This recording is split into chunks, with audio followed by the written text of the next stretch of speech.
Parce que, en fait, ça serait très, très long, mais disons que... Isabelle Boulay, une voix d'or derrière un drame silencieux. Depuis plus de 3 décennies, Isabelle Boulay incarne l'une des plus grandes voix de la francophonie.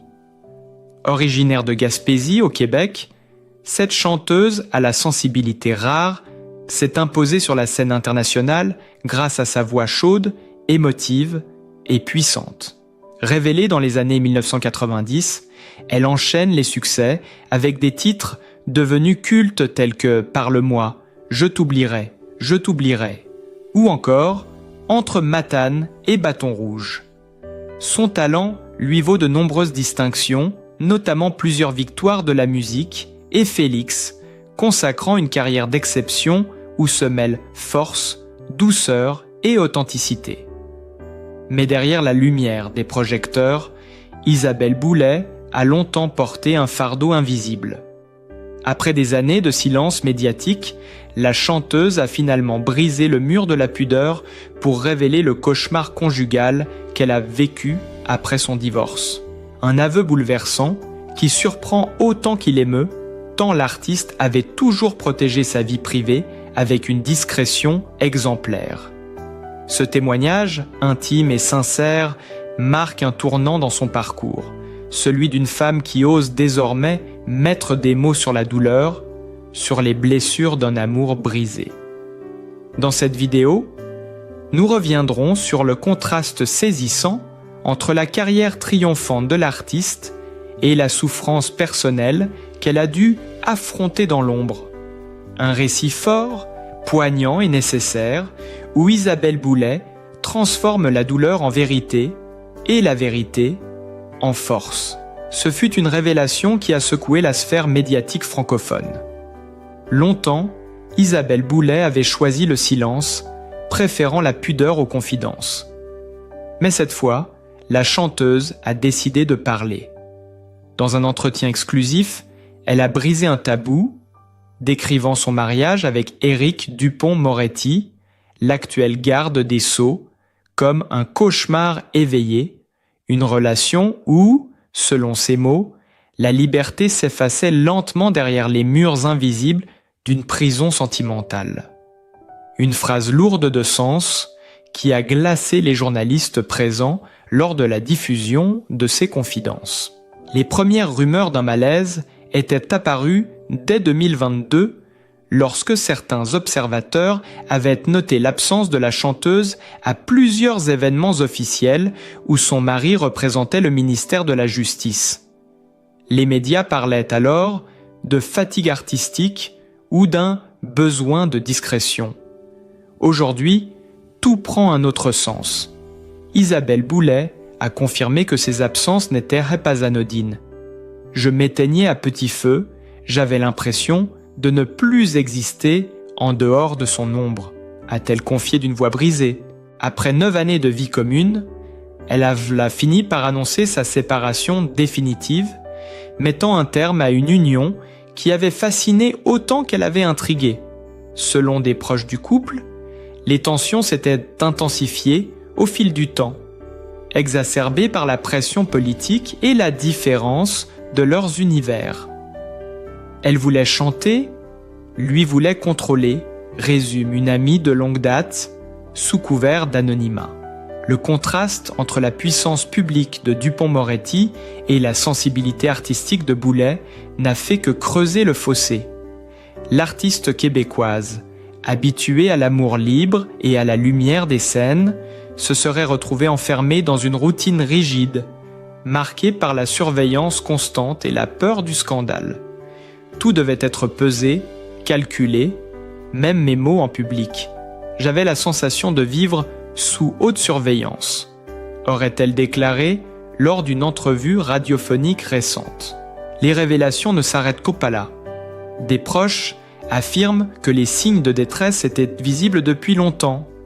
Un regard éteint lors de ses apparitions, des silences prolongés pendant les interviews et surtout cette phrase, prononcée lors d'un concert à Montréal l'année dernière.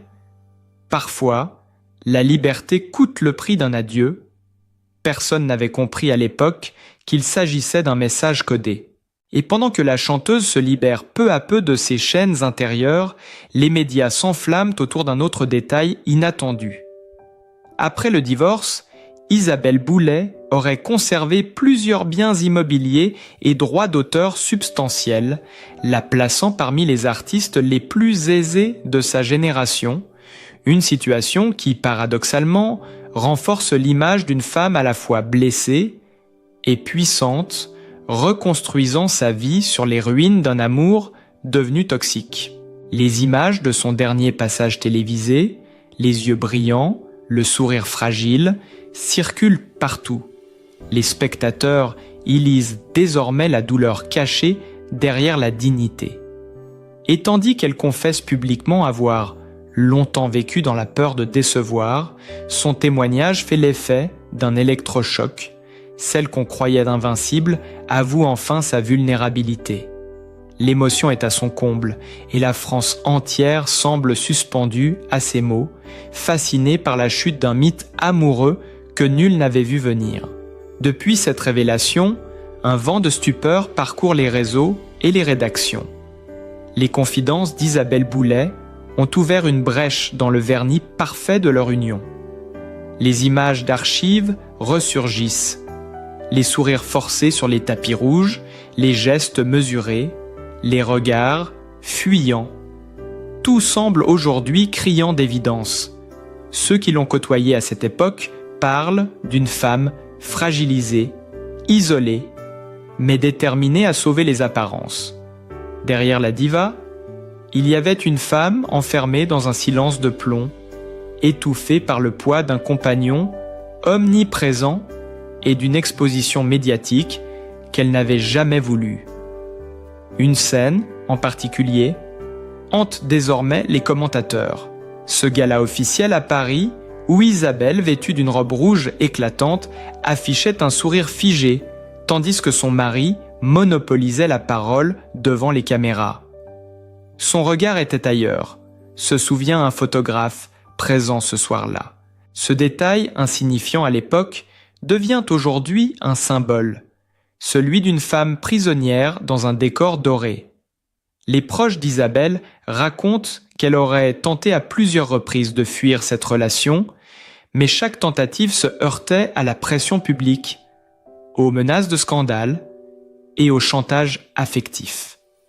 Elle vivait entre admiration et peur, confie une amie chanteuse. Le contraste entre l'homme de pouvoir et l'artiste sensible atteignait son paroxysme. Il contrôlait son entourage, ses apparitions, même ses publications sur les réseaux sociaux, affirme une source proche du couple. Puis vient la rupture. Un soir d'hiver, après une dispute violente selon certains témoins, Isabelle aurait quitté leur appartement parisien sans un mot, laissant derrière elle des années de blessures tues. Quelques semaines plus tard, la nouvelle tombe, le divorce est officiellement prononcé. Cette annonce, d'abord discrète, devient une véritable bombe médiatique lorsque les premiers extraits de son entretien exclusif paraissent. « Je ne veux plus me taire », déclare-t-elle face à la caméra, la voix tremblante. Ces mots résonnent comme une libération, un cri qui brise des années de peur et de contrôle. La scène, filmée en clair-obscur, met en lumière la gravité de son regard. Les larmes coulent, sans artifice. Les internautes, bouleversés, se demandent comment une artiste aussi lumineuse a pu vivre si longtemps dans l'ombre d'un tel secret. Et tandis que la tempête médiatique enfle, des documents et confidences exclusives surgissent, alimentant le mystère. Certains évoquent des enregistrements privés, d'autres des lettres restées cachées. Chaque détail renforce la tension, dessinant le portrait d'un couple brisé où le pouvoir, la peur et l'amour se sont mêlés jusqu'à l'étouffement. Au milieu du tumulte médiatique entourant sa vie privée, un rappel puissant s'impose. Isabelle Boulay n'est pas seulement une femme meurtrie, mais avant tout Une artiste d'exception, une voix qui a su traverser les frontières et les générations. Son ascension fulgurante débute dans les années 1990, lorsqu'elle remporte le festival en chanson de Petite-Vallée au Québec. À cette époque, peu de gens imaginaient que cette jeune femme rousse à la voix veloutée deviendrait l'une des figures majeures de la chanson francophone. Son timbre singulier, mélange de douceur et de mélancolie, captive immédiatement le public. Les producteurs se bousculent, les radios s'enflamment, une étoile vient de naître. Mais c'est en 1998, avec la sortie de l'album Mieux qu'ici-bas, que sa carrière prend une dimension internationale. Les titres « Parle-moi, je t'oublierai » et Nos rendez-vous s'imposent comme des hymnes à l'amour blessé, portés par une interprétation bouleversante. Chaque mot, chaque respiration semble sortir des entrailles. Ce disque, vendu à plus d'1 million d'exemplaires, propulse Isabelle Boulay sur les scènes les plus prestigieuses de France, de Belgique et de Suisse. Elle devient la voix d'une génération en quête d'émotions vraies, d'une sincérité rare à une époque dominée par le cynisme et l'éphémère. L'année suivante, sa collaboration avec Luc Plamondon dans la comédie musicale Starmania achève de confirmer son statut d'icône. Sur scène, dans le rôle de Marie-Jeanne, la serveuse automate au cœur sensible, Isabelle incarne la douleur et la tendresse avec une intensité qui bouleverse les spectateurs. Chaque soir, les salles pleines vibrent à l'unisson.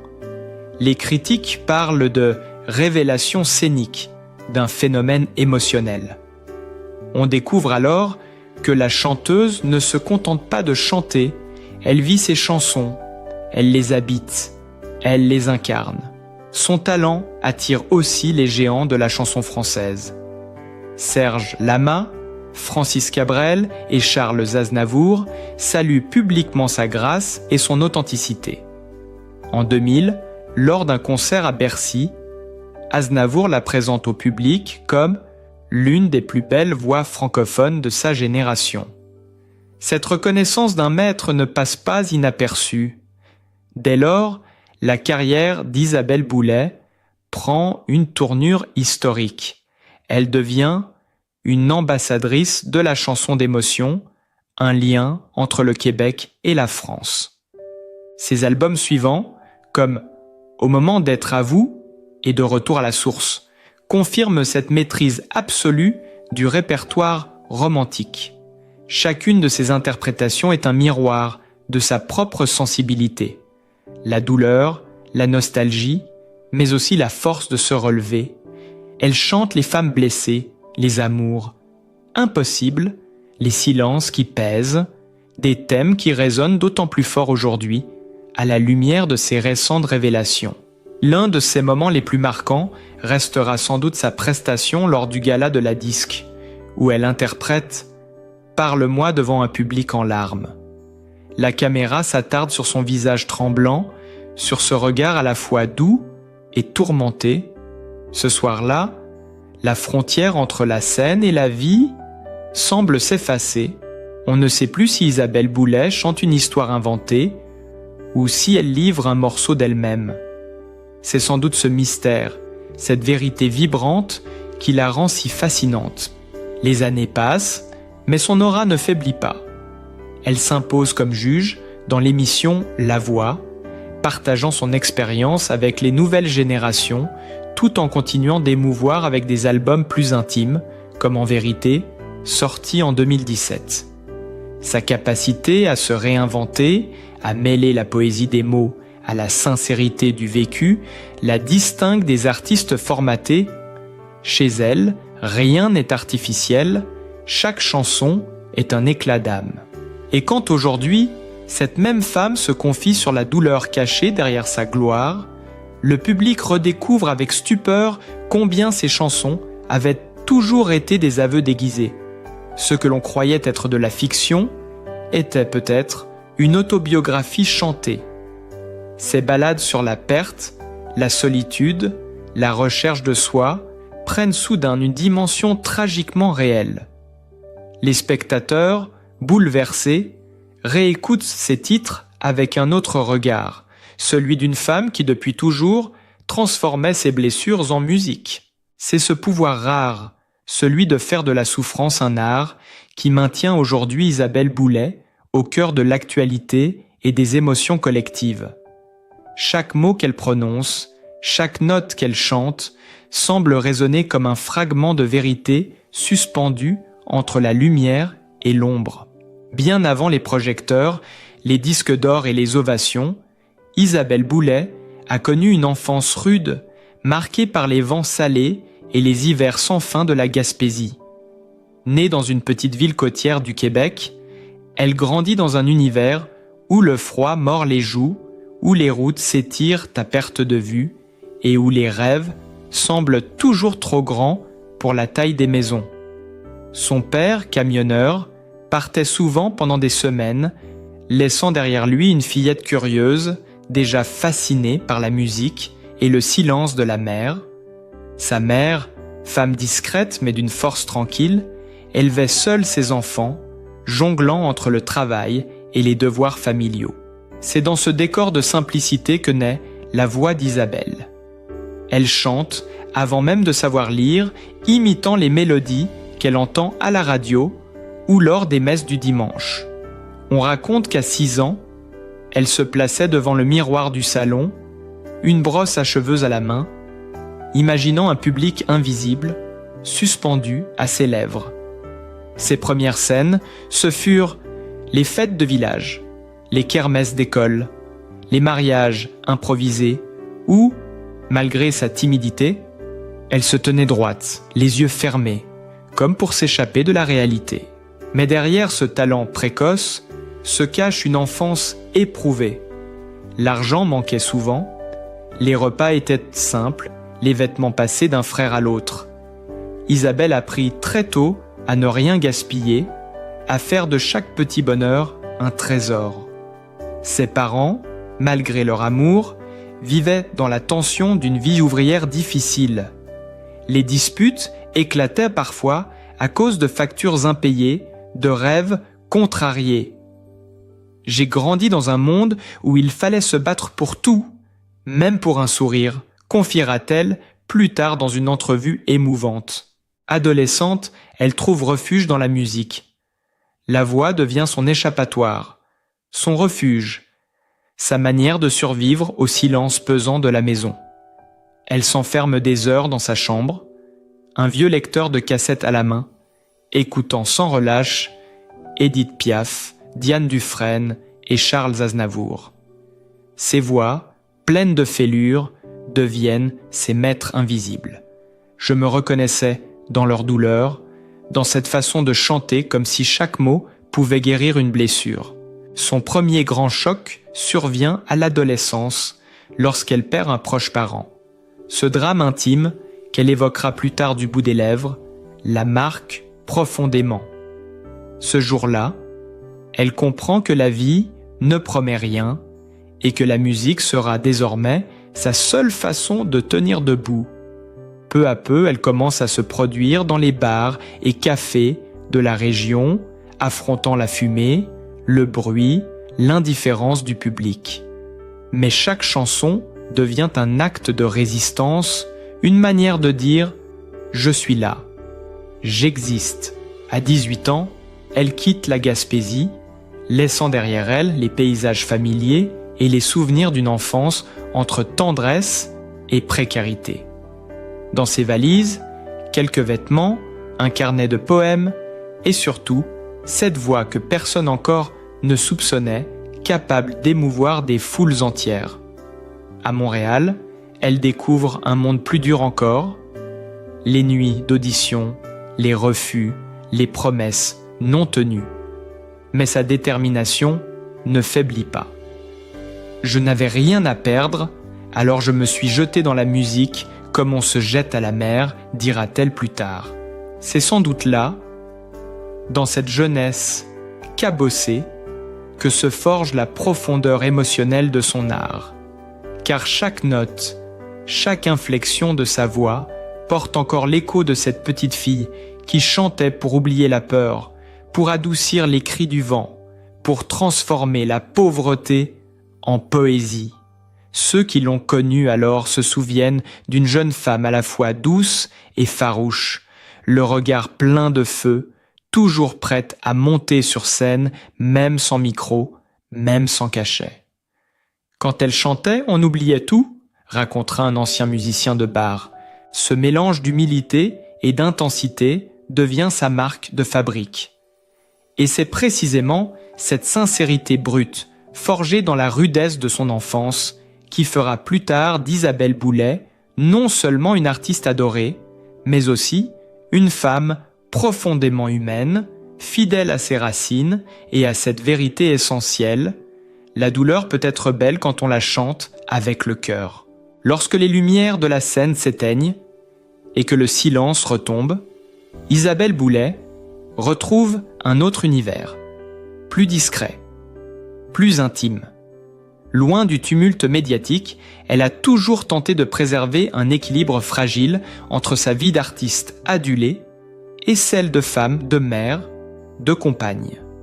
Sa maison principale, nichée dans les paysages paisibles du Québec, incarne parfaitement cette dualité. Un lieu simple, baigné de lumière, où le bois, les livres et la musique se mêlent à la chaleur du quotidien. C'est là qu'elle retrouve son ancrage, là où la célébrité semble n'avoir jamais franchi la porte. Son plus grand amour, celui qui l'a transformée à jamais, n'est ni un homme ni une chanson, mais son fils, né en 2008. Elle parle de lui avec des mots choisis, des silences, remplis de tendresse. Il est ma plus belle chanson. Celle que je ne chanterai jamais sur scène, a-t-elle confié un jour dans une interview télévisée. Être mère, pour elle, a tout bouleversé, les priorités, le rythme, la manière de voir la vie. Entre deux tournées, elle s'efforce de créer des moments suspendus, de simples matins de chocolat chaud et de rires partagés, loin du monde des projecteurs. Pendant plusieurs années, sa vie sentimentale a été intimement liée à celle d'un homme de pouvoir. Éric Dupond-Moretti, célèbre avocat devenu ministre de la Justice. Leur histoire, débutée discrètement en 2016, avait tout d'un roman improbable. La rencontre entre la chanteuse romantique et le juriste redouté, la douceur contre la force brute. Ensemble, ils formaient un couple aussi fascinant que contrasté. On les voyait rarement en public, préférant la discrétion aux apparitions mondaines. Pourtant, leur relation faisait rêver, symbolisant à elle seule la rencontre de deux univers que tout opposait. Mais derrière cette image d'harmonie, la réalité s'est avérée plus complexe. Leur union, marquée par des tensions et des absences, s'est lentement effritée jusqu'à la rupture. Après 9 années de vie commune, Isabelle Boulay a choisi de reprendre son indépendance. Elle a quitté Paris, où elle partageait son temps avec lui, pour retourner vivre au Québec, là où tout a commencé, là où elle pouvait enfin respirer. Ce départ a été vécu comme une renaissance. Je me suis retrouvée, tout simplement, dira-t-elle plus tard, le regard apaisé mais ferme.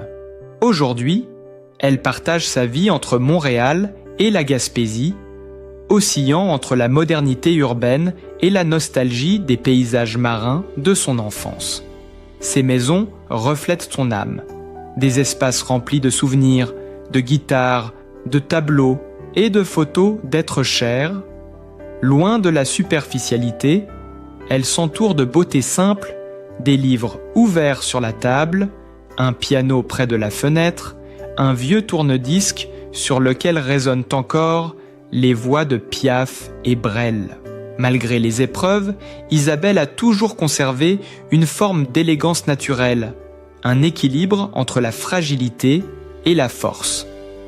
Les journalistes qui la rencontrent aujourd'hui décrivent une femme plus sereine, mais toujours habitée par la même intensité intérieure. Elle parle peu d'amour, sans amertume ni nostalgie, comme si le temps avait refermé les plaies sans effacer la mémoire. Ses proches affirment qu'elle vit désormais à son rythme, entourée de ceux qu'elle aime, dans une paix qu'elle n'avait jamais vraiment connue. Et pourtant, derrière cette quiétude retrouvée, on sent encore chez elle une mélancolie subtile, une conscience aiguë du prix payé pour cette liberté. La célébrité lui a offert les plus grandes scènes, mais aussi des solitudes qu'aucune lumière ne comble. Ses chansons, écrites aujourd'hui dans la quiétude de sa maison québécoise, portent la trace de cette maturité nouvelle. On y retrouve la femme qu'elle est devenue, lucide, apaisée, mais toujours vibrante, toujours vivante. Dans cette existence à la fois simple et riche, la musique reste son refuge, son fil d'Ariane. Chaque note jouée sur le piano de son salon, chaque mot griffonné dans un carnet posé sur la table de cuisine semble prolonger la même quête, celle d'une femme qui, après avoir tout traversé, choisit encore et toujours de chanter pour ne pas se taire. L'histoire d'Isabelle Boulay nous touche en plein cœur.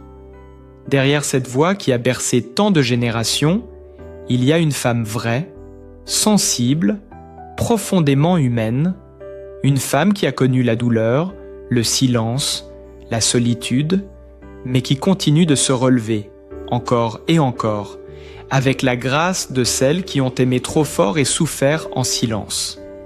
Ces chansons ne sont pas que de la musique, ce sont des morceaux de vie, des fragments d'âme offerts au monde.